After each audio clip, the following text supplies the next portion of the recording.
Welcome, everyone. We are so glad that you are joining us. I'm very honored and excited to introduce our special guest today, Florencia Friedman.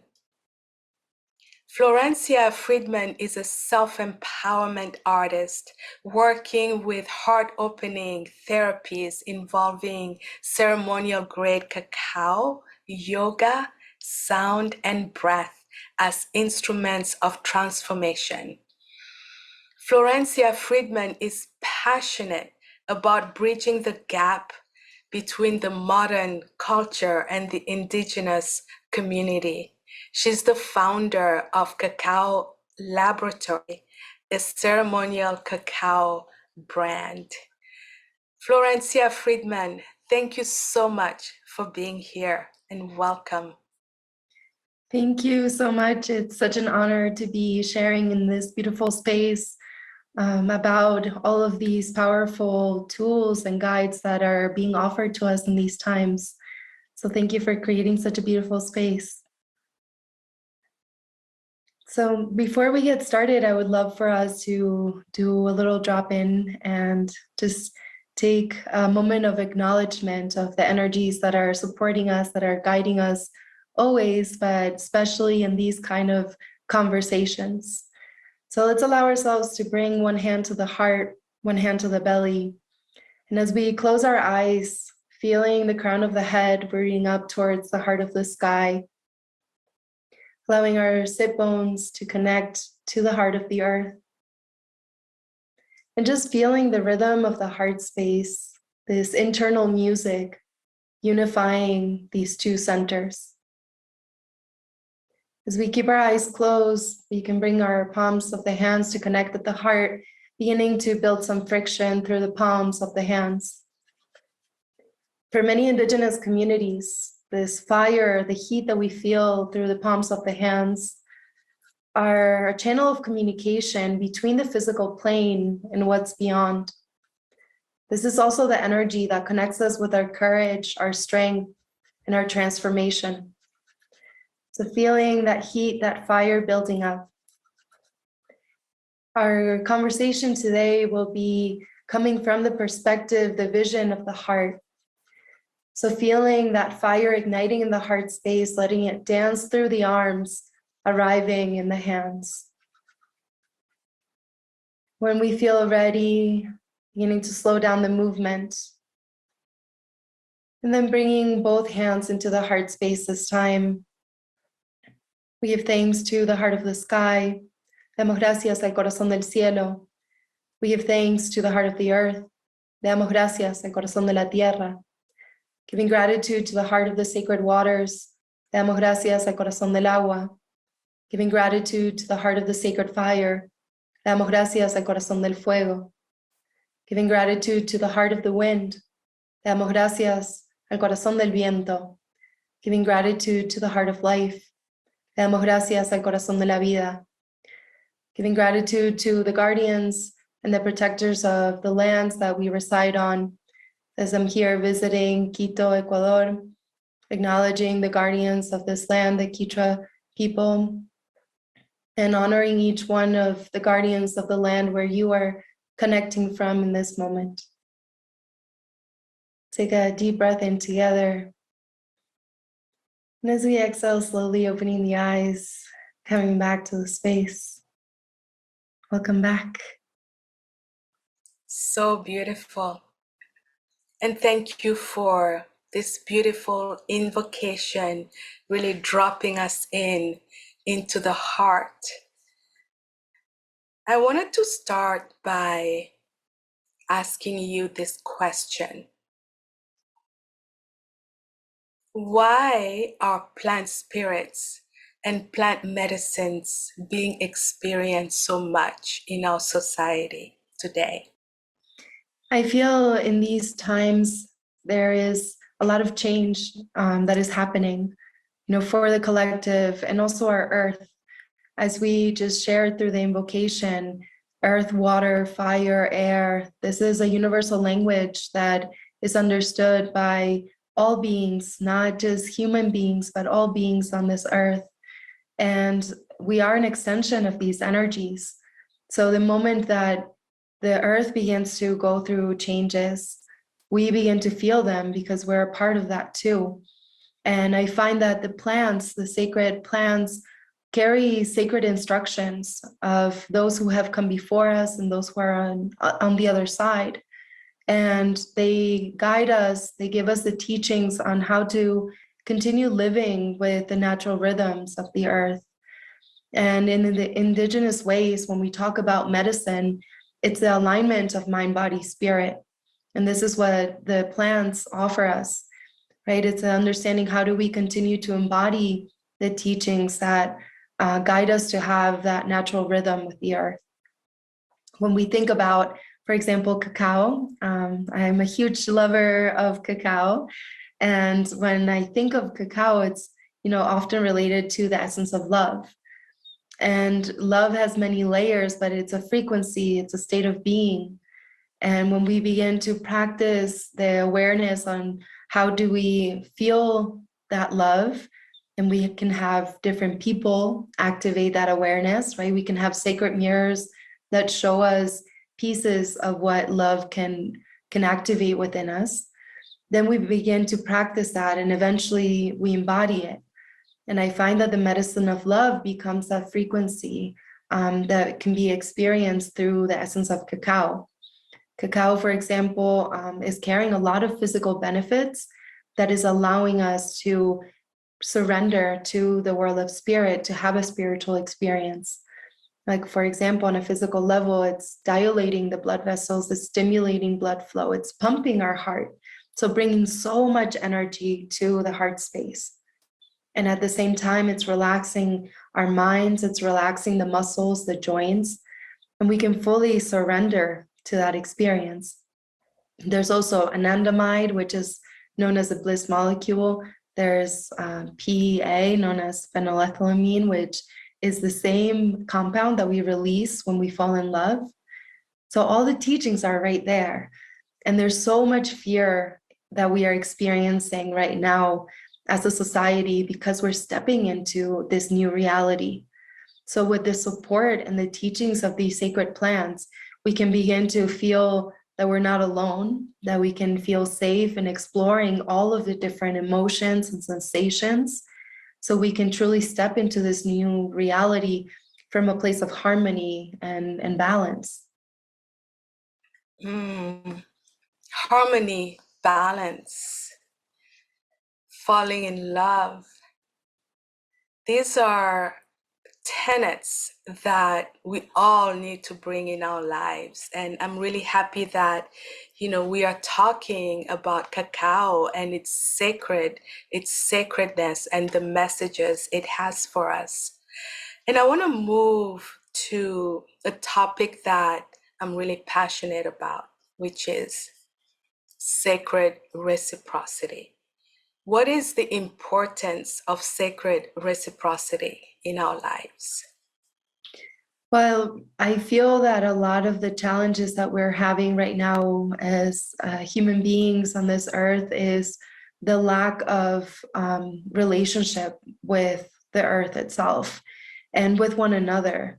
And if we think about a bank account, if we're constantly taking and taking and taking, eventually that bank account is going to be at zero. And I feel as human beings right now, we're experiencing that on a spiritual level because we've been taking so much from the earth. We've been taking so much and extracting what benefits us, but not giving back and regenerating the environment that we live in. We can feel that there's a void, there's an emptiness, there's a lack of nourishment. And there's a beautiful book that I'm sure many of us who are listening right now can relate to, which is Braiding Sweetgrass. And that was such a powerful teacher for me in understanding the true essence of sacred reciprocity. As we receive so much, it's our personal responsibility to be of service. And my biggest teachers in the last couple of years have been the indigenous communities that teach us how to connect with sacred reciprocity, right? When everybody in the community has a role and when somebody is sick, for example, it's not just about them getting well, but we know it's our personal responsibility to support that being, because they are going to support us when we are in that same situation. So this process of, as we receive, what is our offering back? And it's been really special. I was talking to one of my good friends today about, there are certain people that deal with experiences of mistrust and fear, and it's because they're not acknowledging the place that they're resting on. So of course it doesn't feel safe. So every time that I arrive to a new place, I always have offerings, whether it's tobacco or different plants that I work with. Tobacco, for those who are new to understanding tobacco as a plant, for almost every indigenous nation, tobacco is a sacred plant because it brings neutrality. And of course, society has abused this plant in many ways. So it's now, in the modern society, toxic in the way that we consume it. But in the indigenous ways, it's a medicine, again, bringing the harmony between mind, body, and spirit.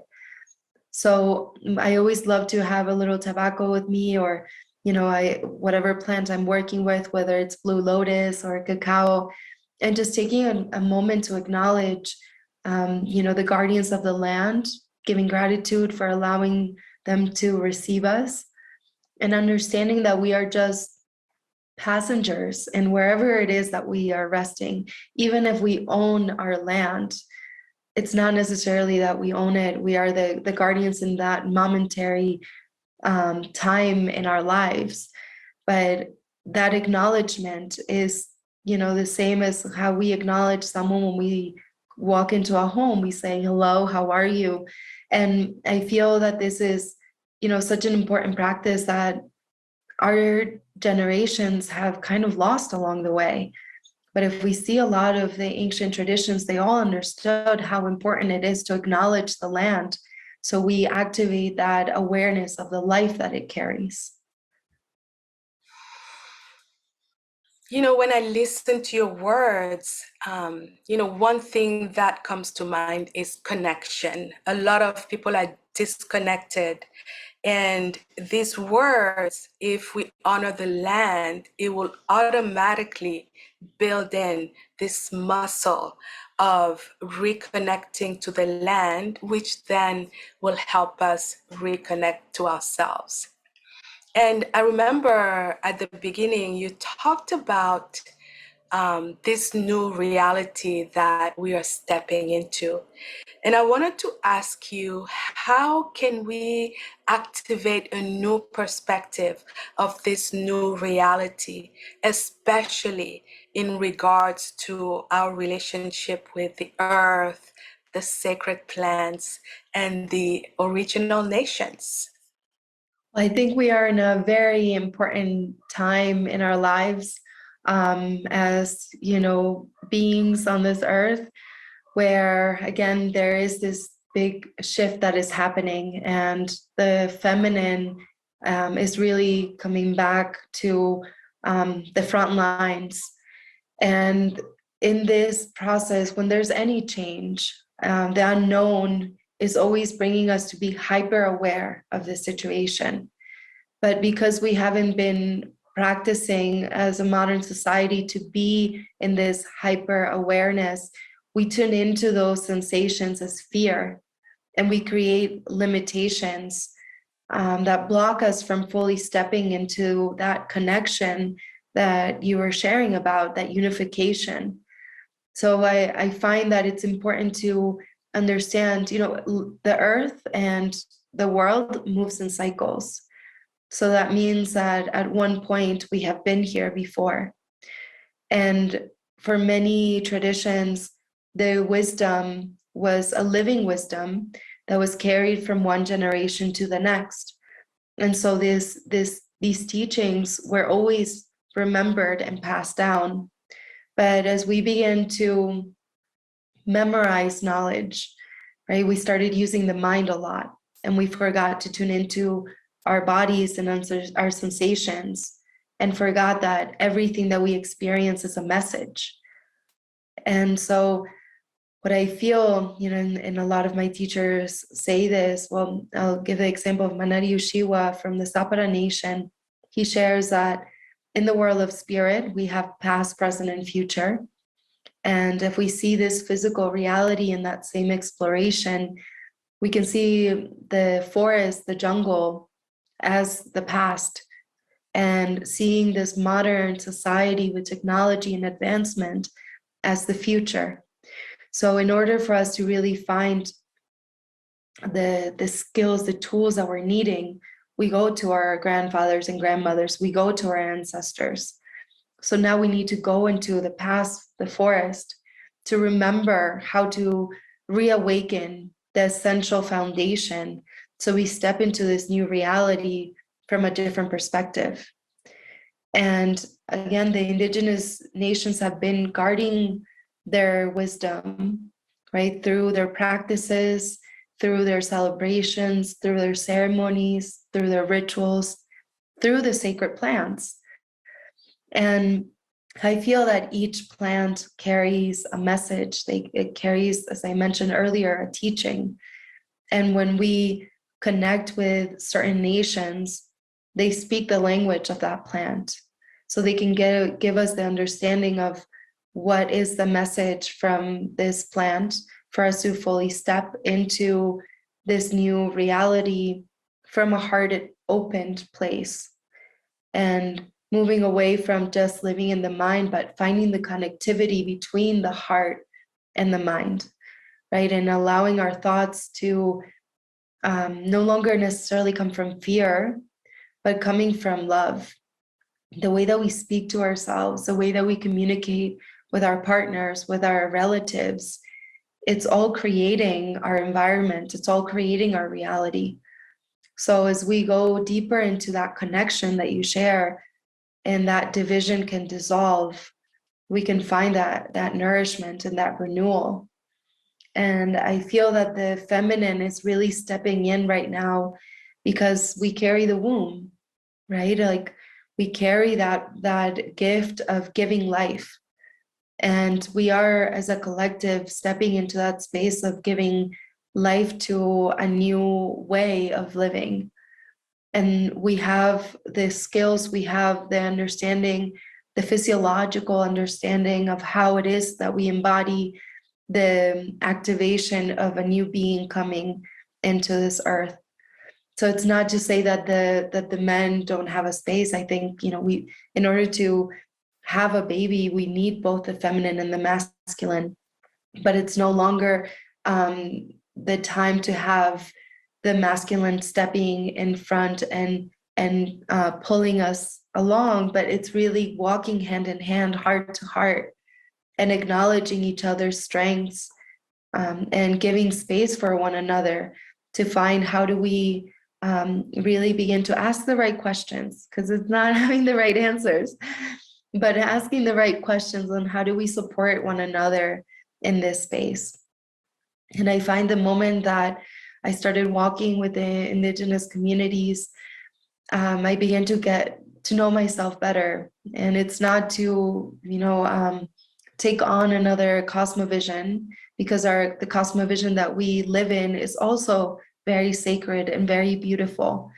But when we have forgotten a lot of the essence of our cosmovision, we can connect with other ancient traditions that have been keeping that wisdom alive to guide us into our own path, into our own roots, and our own ancestors that have the answers that we're looking for. So, yeah, we're in a very special time right now. That's beautiful. And I love what you said about the connection between the heart and the mind.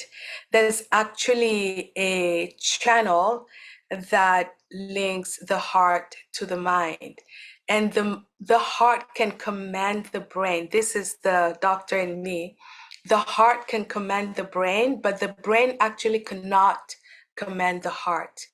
And the heart's electromagnetic field, it's like 5,000 times bigger than the brains. People don't know that. But scientifically, energetically, the heart is our place of power. It's a portal. And so having sacred medicines like cacao that can help us open that space is such a blessing to all of us. And Florencia, I wanted to ask you, how can we incorporate the teachings of cacao in our lives so that we can then live a more balanced lifestyle? Wow, I love what you just shared about, the mind and the heart. And I was just in a cacao ceremony last night, and we were sharing about, well, somebody in the space had this aha moment of her higher self sharing that, our heart is the first organ that brings us here, and it's the first organ that develops. So why are we giving so much power to the mind? And again, not to divide, there's no good or bad, better or worse, but where are we planting the seeds, and where are those seeds flourishing to? And I find that, when I started working with cacao, I was living in New York City, and it's a very mental space, and it's a very fast-paced environment where we don't necessarily have the awareness of how important it is to create the silence for ourselves, to create these sacred rituals, to truly get to know ourselves each and every day.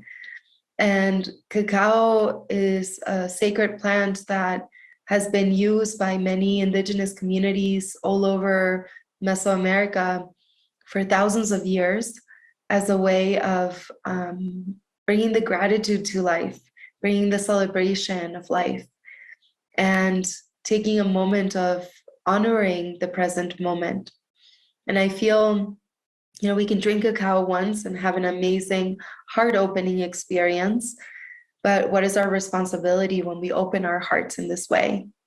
And I find that when we start working with cacao as a way of building a relationship with the plant, we can then understand, again, the teachings that she carries. And I find that it's an essence of deep, profound love, a state of being. And there's a beautiful quote by Rumi that it's been my mantra for the last couple of years, which he says, "Your task is not to seek for love, but merely to seek and find all the barriers within yourself that you have set against it." So your task is not to seek for love, but merely to seek and find all the barriers within yourself that you have set against it. And our modern society is always searching for something, right? Something outside of ourselves to fill in this void, to fill in this emptiness that we may not quite understand. But when we start observing ourselves, I find that when I first started working with cacao, I would set up like 2 hours every morning where there's no expectations. I would have all my tools. I love to work with sound, so I had different instruments. I love to write, so I had my journal and all of the tools that activate my connection to my creativity. And I started to get to know myself for the first time, and I lived 20 something years with just getting by. And it was the first time that I, got to see who I truly was beyond the external identity I had created for myself. And I let go of all of those walls, all of those barriers. And I started realizing how nice it was to sit with myself and not needing to do anything but just be. And yeah, I feel that the medicine of cacao brings everything up to the surface that is getting in the way from truly seeing ourselves. So it's not a plant that's going to save us because we can only save ourselves. It's not a plant that's going to heal us because we can only heal ourselves. But it becomes a reflection of everything that is within us, both the shadow and the light. And in order for us to truly connect with our essence, our being, we need to see what are the illusions that we've, cultivated and attach ourselves to create our identity. So it's a really important time right now to really step into who we are, understand our mission for being here, and step into that mission. There's a lot of people that, rightfully so, are very angry against the political leaders and, those who are running the world. But we're giving up our power by just sitting and waiting for somebody to come and save us. And we can see in the power of community through the indigenous ways that, of course, there's someone who's guiding, but the community is the essence, right? It's the network. And we are in a time where these political roles are showing us that one leader is not necessarily the way, and we have to step into our power. But if we don't know who we are, how are we supposed to serve in the best way? So it's a really beautiful plan to experience ourselves, to use these moments of ritual and ceremony as a playground for self-exploration and seeing our potential, creating connection, and understanding who is the environment that is nourishing, who's nourishing my soil. Just like you have, in an agroforestry system, you have many different trees that are supporting one another to grow and evolve. In the same way, we build a community, an environment that supports one another. And cacao brings people together, creates this heart-to-heart connection. So I can go on and how many amazing things this medicine can do, but the biggest teaching is to guide us into who we are and dissolving all the illusions of who we expected ourselves to be. So beautiful. And I'm curious, and I'm sure, many of our listeners are curious about cacao ceremonies. Could you please walk us through a cacao ceremony, like how, there are different traditions and how you conduct a ceremony, just so that people can receive that, those who are maybe not able to get into a cacao ceremony? Yeah, this is a beautiful question. I feel that, in these times, cacao is really stepping into our modern society, and there's so many different people sharing cacao in ceremony and ritual. I feel at its core is connecting to love. I study, I've been working and walking with the Mayan community for many years. And the Mayan have been known as the guardians and protectors of cacao. They, as I mentioned, they've been connecting with the medicine in ritual and ceremony for many generations. And although cacao comes from the Amazon region through the trading system and moved all the way up to Mesoamerica, where it started being connected as a spirit, domesticated as a sacred food. So from the way that I share the medicine, it's an infusion of the ancient ways through the Maya tradition, and also incorporating some of my other tools to really allow the language of cacao to be expressed. The Maya ceremony is usually a count of their sacred calendar of the Cholquij, which is 20 energies, 20 nahuales that move through the cosmos. So the way that they would do a ceremony is doing the acknowledgement of each nahual, each energy, giving gratitude for what this energy is offering us to the collective, and also giving an offering to the sacred fire. And cacao has always been a support system in that space to open our hearts and have a deeper connection to the sensations, the messages. In the Maya tradition, they say that spirituality is a conversation with spirit. So it's not just saying our prayers or saying our invocations, but it's also creating the space to listen. So the way that I share cacao is always opening the space with cleansing, whether you're using copal or palo santo, sage, sweetgrass. And then we sit with cacao. We open the space just like we did at the beginning, connecting with the 4 elements, connecting with the spirit of cacao, giving gratitude to the guardians and protectors, giving gratitude to the ancestors and the guardians of the medicine.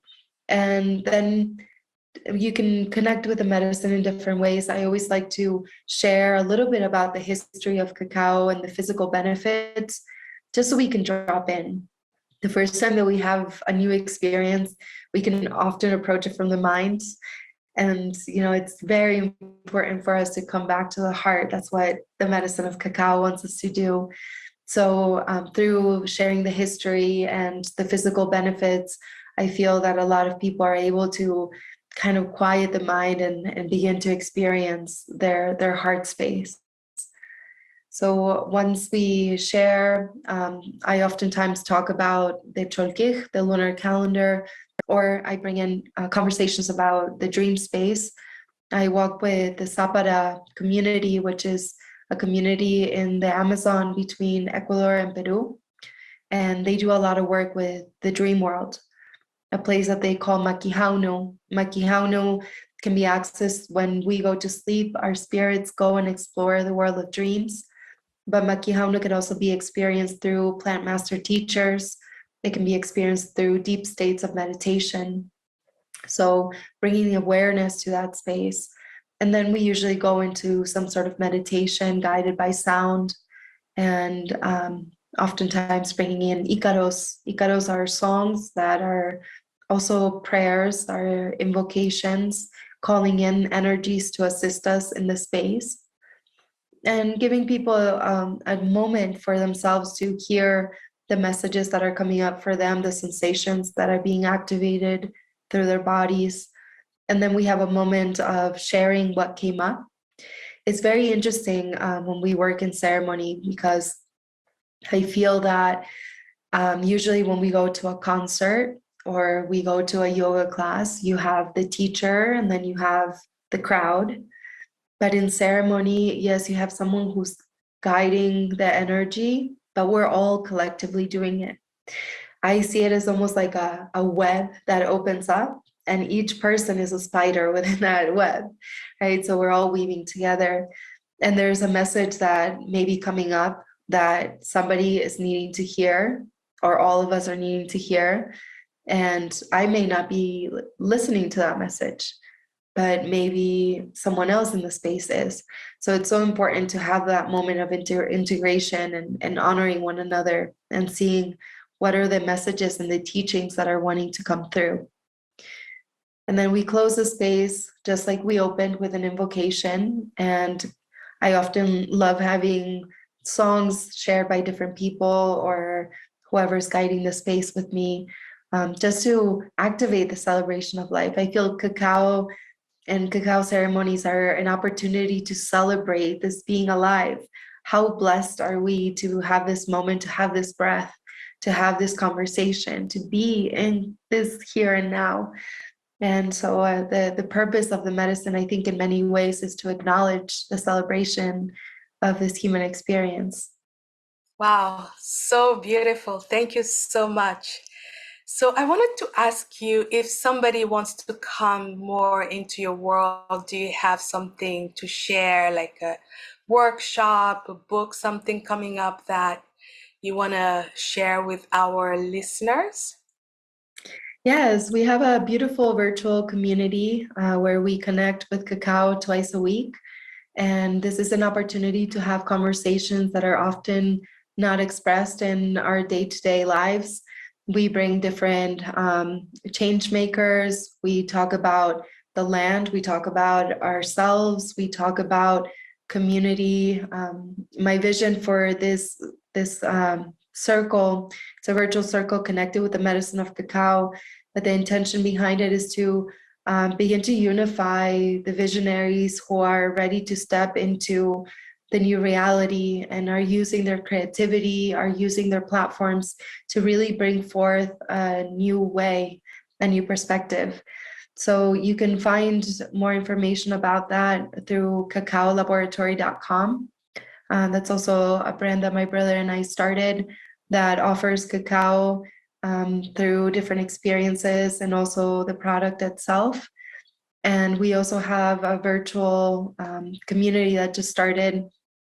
It's it's almost like a virtual school with different facilitators from sound to experiences, workshops, and also journeys. Like I'm going into the Amazon at the end of the month to bring a group to connect with the Sapara. So that is called flourishingoneness.com. And yeah, there's many different ways in the virtual world to connect. And I would love to talk more about Cacao with anybody who is feeling called to. Thank you. Thank you for sharing that. So, given everything that you've talked about today, what is one thought or maybe one step that you can leave with our listeners so that they can move forward with their lives? That's such a beautiful question. I would say there's a beautiful quote by Alan Watts that says, um, instead of taking, and something along the lines, but he says, let's not take it so seriously, but be sincere with yourselves. And I feel it's an important time to really check in. There's a lot happening in the external world. So, how do we come back to the simplicity of what we're experiencing? One little last message that I'll leave from Manari Ushiwa from the Sabara Nation is that, our conflicts are showing up in our lives to give us a message. So they're there, the message, so we can step into the solution. But because we're so much in our minds, we keep replaying the message, right? That message is on repeat and the conflict keeps showing up. And we're not allowing that to be just a message to find the solution. So, a summary of all of that: don't take it so seriously, be sincere and feel how that is showing up for you, but also be simple. Life is simple, our mind's complicated. So, come back to the simplicity of life. Come back to the simplicity of life. Wow, such a profound message, and yet so simple. Florencia Friedman, thank you so much for your time, your participation, your energy, your wisdom, your joy, and your heart. What an amazing, incredible session with Florencia Friedman. Thank you, everyone, for listening to us today. Thank you.